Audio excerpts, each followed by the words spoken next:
Hola, ¿cómo están? Bienvenidos a un nuevo programa de la música como excusa. Hoy vamos a conversar sobre un tema que tenía algunas ganas desde que comenzó el conflicto entre Rusia y Ucrania, más bien la invasión de Rusia a Ucrania, que tiene que ver con cómo se nota a veces la personalidad de un pueblo o de un gobierno o de un régimen, o cómo podemos entender de mejor manera el comportamiento, la cultura de una nación.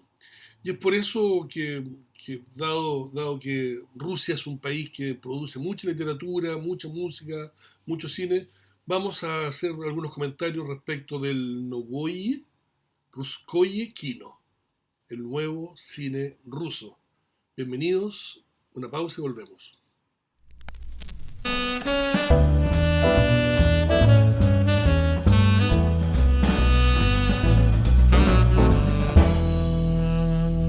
El nuevo cine ruso. La verdad que el cine ruso, para hablar del nuevo cine ruso habría que ver mucho cine, desgraciadamente por estos lugares no llega mucho de ese cine, por lo tanto uno tiene que verlo a veces en las plataformas de streaming o comprar los DVD que están disponibles en el mercado o en las tiendas especializadas de cine más allá de Hollywood. La verdad que la mayor parte del cine que nosotros vemos es el cine estadounidense y por supuesto hay una influencia industrial, cultural tremenda, de la cual en Occidente nos cuesta mucho sacudirnos. Por lo tanto, bueno, uno no ha visto todo lo que quisiera ver, pero ha tenido acceso o ha visto o ha comprado algunas de las películas fundamentales de este último tiempo, de estas últimas décadas. Recordemos que el cine ruso parte en los inicios del siglo XX con un cine comprometido precisamente con la revolución. Ahí tenemos el Kino Pravda, Pravda, ¿verdad? Kino Cine, el Kino Pravda de Siga Bertov, que hizo una película, el Ojo Verdad, un documental donde describe muy comprometidamente el proceso revolucionario de la Rusia bolchevique. Otro cineasta que clásico de la época del cine mudo eh, es Pudovkin, que hace una gran película sobre un texto de Gorky, La Madre. Son películas que hay que ver, yo creo que son películas que están en YouTube. Si están, yo se las voy a dejar aquí arriba en la cajita, ¿no es cierto?, de referencia. Pero el gran cineasta ruso, ya lo comentamos a propósito precisamente de Odessa hace un tiempo atrás con el acorazado Potemkin, es Sergei Eisenstein, que fue realmente un innovador, un hombre que supo darle a sus películas un cierto dramatismo a partir del montaje, la fotografía, el montaje y la música, pese a ser película muda, pero música interpretada en vivo.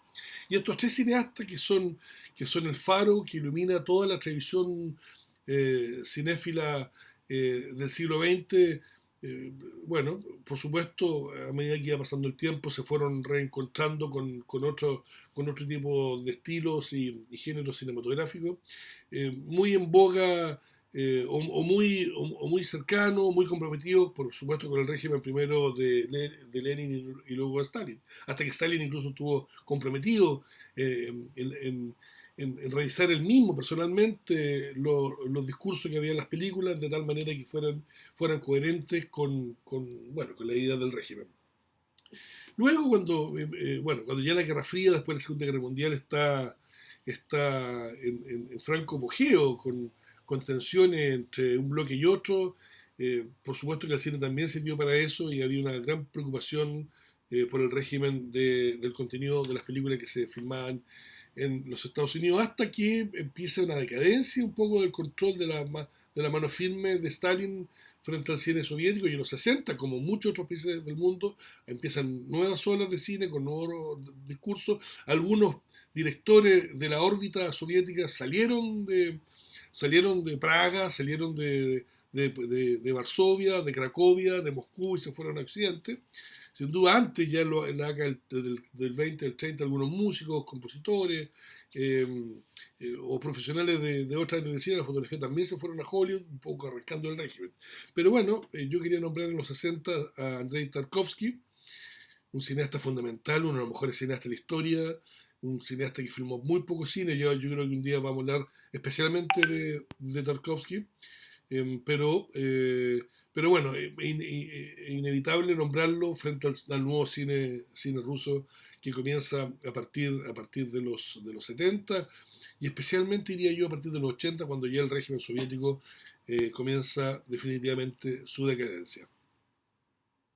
Bueno, y en el nuevo cine ruso los elementos centrales que a mi juicio uno puede encontrar en gran parte de sus películas tienen que ver con uno, el contraste del hombre solo frente a la naturaleza. Y eso tiene que ver con el vasto territorio de esta Rusia, llena de árboles, de tundra, de una Siberia nevada, inhóspita, y de hombres que viven en los bosques y que tienen que luchar contra la adversidad. O sea, hay un tema ahí de su lucha contra la naturaleza y eso lo veo mucho en sus películas. Luego está el héroe nacional, el héroe, el cosmonauta, el héroe de guerra, el francotirador, el general, el coronel, el soldado anónimo que hizo una obra heroica en la Segunda Guerra Mundial contra los alemanes, incluso también de la Primera Guerra Mundial, incluso se exalta la valentía de los rusos previo a la Unión Soviética, pensando ya en la guerra napoleónica, en el siglo XIX. Es decir, por un lado tenemos la desolación del hombre ruso frente a una naturaleza inhóspita, y por otro lado el héroe, que es el hombre comprometido, el camarada, incluso hablan en las películas de la época soviética, ¿no es cierto?, frente al imperialismo norteamericano, frente a Occidente, donde finalmente ellos son siempre los triunfadores. Y en tercer lugar, un cine, yo diría más íntimo, entre comillas, pero no sé si llamarlo íntimo, que es una crítica social, eh, una crítica muy descarnada, que habla también de una cierta desolación que tiene el ciudadano ruso frente a la autoridad, al autoritarismo, a la burocracia, a la injusticia, a la autoridad que arbitrariamente toma decisiones. Y bueno, por supuesto mezclado con una gran corrupción y una mafia, que no es la mafia romántica que vemos en las películas del Padrino, sino que es una mafia, yo diría, más soterrada, más invisible, más incrustada en la sociedad rusa de fines del siglo XX y principios del siglo XXI. Yo creo que son estos tres los grandes temas que atraviesan estas películas y vamos a tratar de glosar con algunas recomendaciones de películas para que ustedes vean. Se las voy a ir dejando, por supuesto, aquí arriba en el cuadrito, algunas películas, no todas, para que podamos conversar de qué se trata y por qué estas películas y por qué retratan precisamente esta cultura rusa de un hombre frente a la adversidad de la naturaleza, un hombre frente al heroísmo bélico o de la cosmonáutica, y otro del pobre hombre ruso que sufre los efectos de un país que sigue siendo un país autoritario, como lo fue en la Rusia soviética, una dictadura marxista, como lo fue, por supuesto, en la Rusia zarista, eh, en el imperio. Bueno, en primer lugar es inevitable mencionar películas que no necesariamente siendo rusas o de directores rusos, filmadas con capitales extranjeros en la década del 60 o en la década del 70, o películas que fueron filmadas en Rusia, no necesariamente por directores rusos, son también, yo diría, una bisagra entre el cine más clásico y el nuevo cine. Y me refiero, por ejemplo, a las películas de Sergei Bondarchuk, extraordinarias películas como La Guerra de la Paz, ¿no es cierto?, La Gran Guerra de la Paz, o Waterloo, de 1970, donde, bueno, ahí se ve la forma de filmar precisamente con los temas que veníamos conversando antes. Der Sala, que a mi juicio es una de las mejores películas de la historia, Der Sala, de un cazador nómade de Siberia, yo diría de Siberia tirado hacia las Kuriles, hacia Sajalín, hacia el extremo oriental de Rusia, una película de Akira Kurosawa que hay que ver de todas maneras. Y bueno, las películas, como dije ya de Tarkovsky, al principio hay que verlas todas, particularmente El Sacrificio, El Espejo, El Sacrificio creo del año 1980, El Espejo del año 72, son películas de Tarkovsky fundamentales. Luego las películas de Mikhalkov, Ojos Negros o Quemado por el Sol, que junto a su hermano, Andrei Konchalovsky, son, yo diría, los directores fundamentales de la última parte del siglo XX, y algunos, bueno, y Konchalovsky sigue haciendo películas como vamos a recomendar precisamente algunas del nuevo cine ruso. Fundamentales que tienen que ver con la Guerra Fría, pero con la astronáutica, yo recomendaría tres. Salyut 7, aquí la pueden ver aquí arriba, que no sé si la tengo por aquí a mano, creo que no la tengo aquí a mano.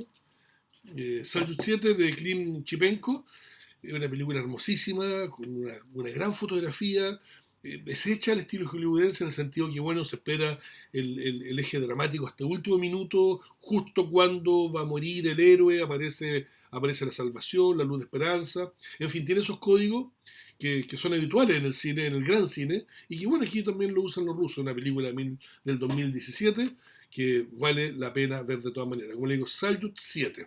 Luego hay otra película, Space Walker, en ruso, Breyema Pervik, que son los caminantes del espacio, son aquellos que tienen que arreglar una nave, salir de la nave espacial, ¿no es cierto? Y también del 2017, y tener que repararla. Y ahí también nos encontramos con el hombre frente al vacío, un poco lo que comentábamos antes de la desolación, pero aquí la desolación no es la tundra, no es la taiga rusa de Siberia, sino que el espacio sideral, donde el hombre se encuentra solo frente al universo, y yo diría que incluso se desliza una cierta mirada, eh, yo diría, teológica respecto al rol del hombre en el cosmos. Me parece importante. Y bueno, y Gagarin, otra película del 2013, donde se muestran todas las dudas del astronauta, el cosmonauta que va a salir al espacio, las dudas por la valentía, la familia, en la mirada por dentro, por atrás, por atrás de las bambalinas, de cómo efectivamente ocurre que designan a Gagarin para hacer la travesía histórica que todos conocemos. Bueno, esas son tres películas, como les decía, eh, Space Walker del 2017, Salyut 7 del 2017 también y Gagarin del 2013, que son películas donde se destaca este héroe, ¿no es cierto?, en plena Guerra Fría, pero en el ámbito espacial. Y en el ámbito de la guerra, bueno, aquí hay una película que a mi juicio es fundamental, que es de Sasa Urushade. Aquí nosotros la podemos ver, Sasa Urushade, Mandarinas, una película que creo que ganó Oscar, fue candidata a Oscar mejor película extranjera. Sí, bueno, sí, fue nominada al Oscar y nominada a los Globos de Oro. Es una película donde se relata el conflicto, un conflicto bélico más de la Rusia post-soviética, que es el conflicto que tiene Georgia con los chechenos y con los afsayos, ¿ah? Y cómo Rusia apoya a algunos de estos bandos. Son repúblicas pequeñas del Cáucaso, como Georgia, como Abkhazia, que se disputan parte de un territorio, Armenia está un poco más hacia el oriente, y los chechenos un poco más al norte, en fin, son una mezcla que uno no entiende nada finalmente, no entiende cómo pueblos tan pequeños mantienen una identidad cultural, idiomática tan fuerte que los hace entrar en guerras fratricidas con otros pueblos que están ahí, que se reparten en unos territorios bastante pequeños, y que Rusia interviene en esos conflictos. Ahora, esta no es una película. Esto no es una película de balas ni de tanque, aparecen sin duda, sino una película humana de lealtades, de exaltar la vida humana y la persona por sobre las diferencias políticas, religiosas y idiomáticas que nosotros podemos tener. Muy recomendable, así que aquí también se la voy a dejar para que puedan revisarla posteriormente. Después tenemos Niebla, una película filmada en la época, bueno, del 2012, pero versa sobre el trato que tuvieron en Bielorrusia, los bielorrusos o soviéticos que en esa época luchaban contra la invasión nazi. Y hay todo una relación de tradiciones y destradiciones entre personas que son del mismo pueblo, y es una película maravillosa también. Aquí hay algo de una presencia trascendente que va más allá del materialismo soviético que tanto defendían aquí. Eh, bueno, son pueblos que tienen una cultura, una capacidad de comprender el heroísmo o el patriotismo distinto a lo que eventualmente tenemos nosotros. En la niebla, una película maravillosa, se la recomiendo. Bueno, luego tenemos, bueno, hay otras películas emblemáticas, no las voy a mostrar todas porque me vuelven loco, pero aquí tenemos Paraíso, que es una especie de road movie de Andrei Konchalovsky, también una película muy premiada del 2017. También les voy a dejar aquí el link para que la puedan revisar, si es que lo encuentro en realidad, no sé si lo tengo, pero lo más probable es que sí. de Andrei Konchalovsky, una película que ha ganado muchos premios, una gran fotografía. Yo creo que Konchalovsky es uno de los cineastas más importantes de la época post-Tarkovsky. Y finalmente, dentro de este ámbito de películas de guerra, está El Piloto, que creo que está en Netflix. Está T-34, que es una película de tanques, donde exaltan el tanque T-34, que cómo puede eliminar, ¿no es cierto?, a un ejército completo, un batallón completo de tanques alemanes, solo con un solo tanque. Pero bueno, la gran película, la película más cara de la historia del cine ruso, creo que es una de las películas más caras de la historia del cine. ¿Eh? Filmada en 2013 de Fedor Bondarchuk. Fedor Bondarchuk es el hijo del director Sergei Bondarchuk, que hizo La Guerra de la Paz y hizo Waterloo en la década del 60 y 70.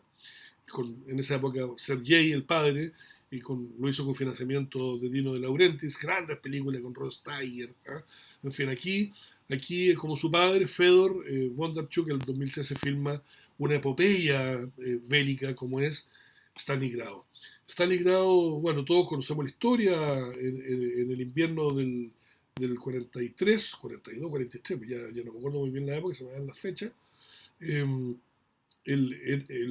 los rusos defienden, yo diría heroicamente, es poco decirlo, defienden con uña y muela la ciudad que era clave para que los alemanes no pudieran llegar a los depósitos petrolíferos del Mar Caspio en el sur, en la cuenca del Cáucaso, en el sur de Rusia.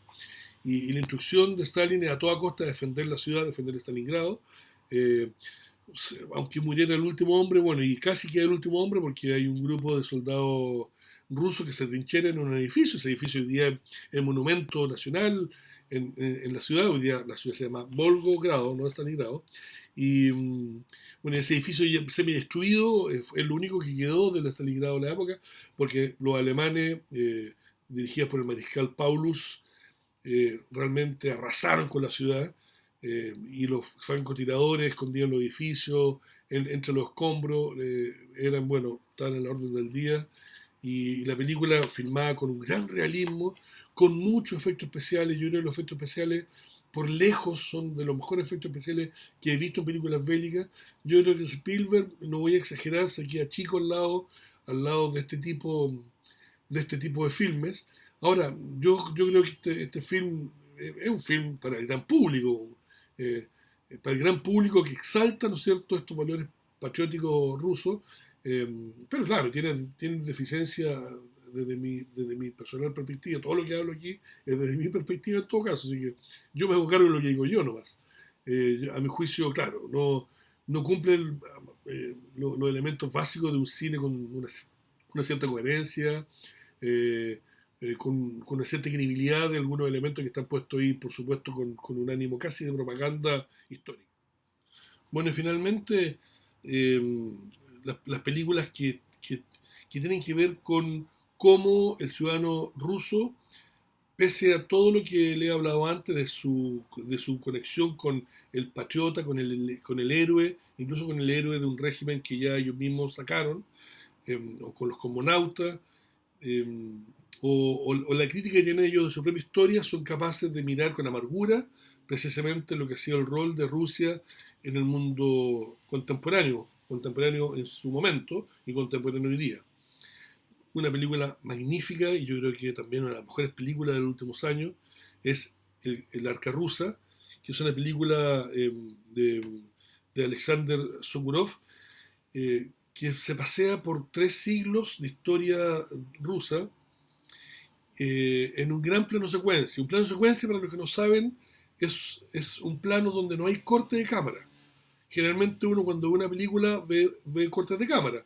Hablo yo, después habla mi oponente, hay un corte de cámara, después abro la puerta, corte, luego me ven subiéndome al auto, corte, luego me ven llegando a mi oficina o subiéndome al avión a hacer el corte, no me muestran todo el trayecto del avión, y luego me muestran bajándome el avión y mostrando, qué sé yo, los documentos en la Policía Internacional. Eso se llaman cortes y tienen que ver con que no nos muestra toda la historia, porque finalmente el cine es fragmentación del tiempo y del espacio. Pero en El Arca Rusa no hay fragmentación de tiempo.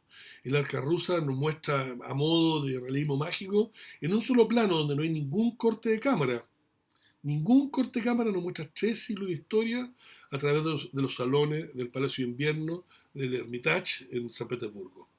Eh, y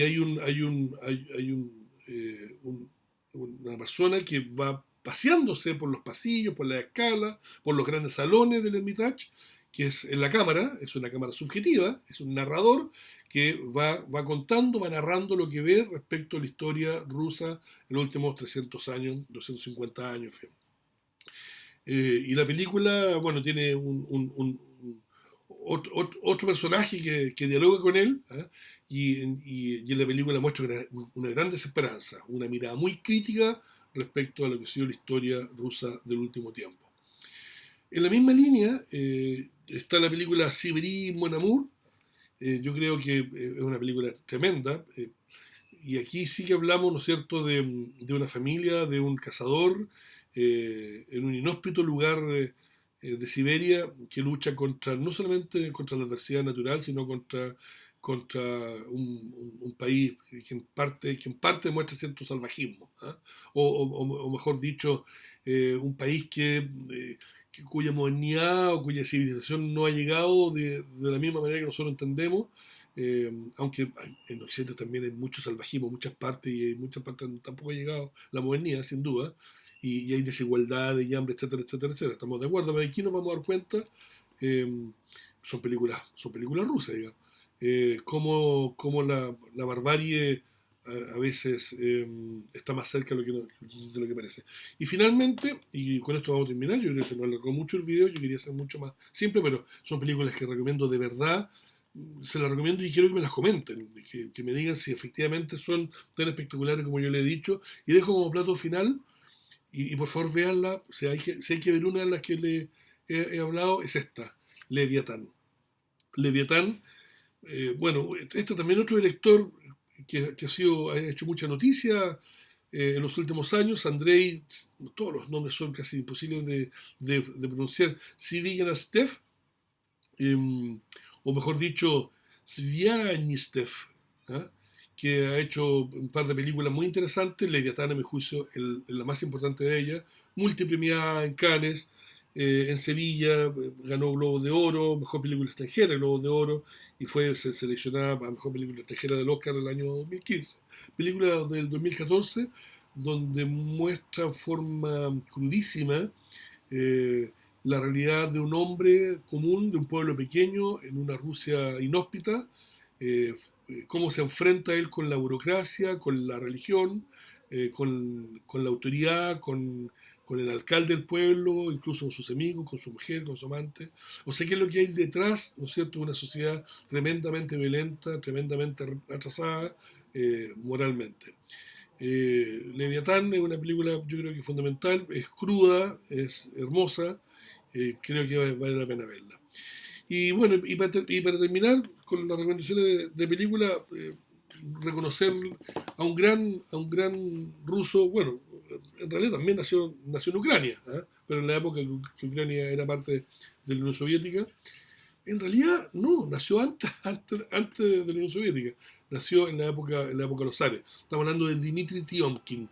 Dmitri Tiomkin, músico, compositor, eh, estudió en San Petersburgo, en Moscú, y luego se fue a Estados Unidos, los años 20, creo, los años 25, por ahí. eh, y luego se fue a Hollywood y terminó siendo uno de los más grandes compositores de películas del Hollywood clásico. Eh, no podríamos nombrar tantas, los cañones de Navarone, eh, eh, Río Bravo, el clásico del western, o El Álamo, la emblemática película de John Wayne, que la película es mala, pero la música es extraordinaria. Dmitri Tiomkin, mi homenaje a uno de los más grandes compositores de música del cine clásico norteamericano, que nunca dejó de lado las sonoridades de la música rusa, que es hermosísima, la gran tradición musical rusa, que recoge también la identidad de los cientos y miles de pueblos que habitan este vasto territorio. Pues bien, eso era mi video de hoy. Yo salió mucho más largo de lo que esperaba. Mil disculpas por aquello. pero les agradezco que lo hayan visto, que compartan conmigo este espacio.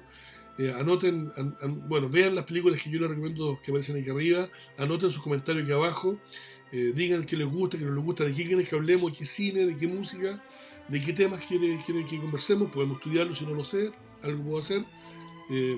Háganme sus comentarios, si les gusta lo que hemos hecho, pongan me gusta que pongan me gusta y suscríbanse al canal, porque en la medida que se suscriban tenemos más ruido, hacemos más ruido con otras personas que nos siguen viendo y eventualmente algún día tenemos auspiciadores.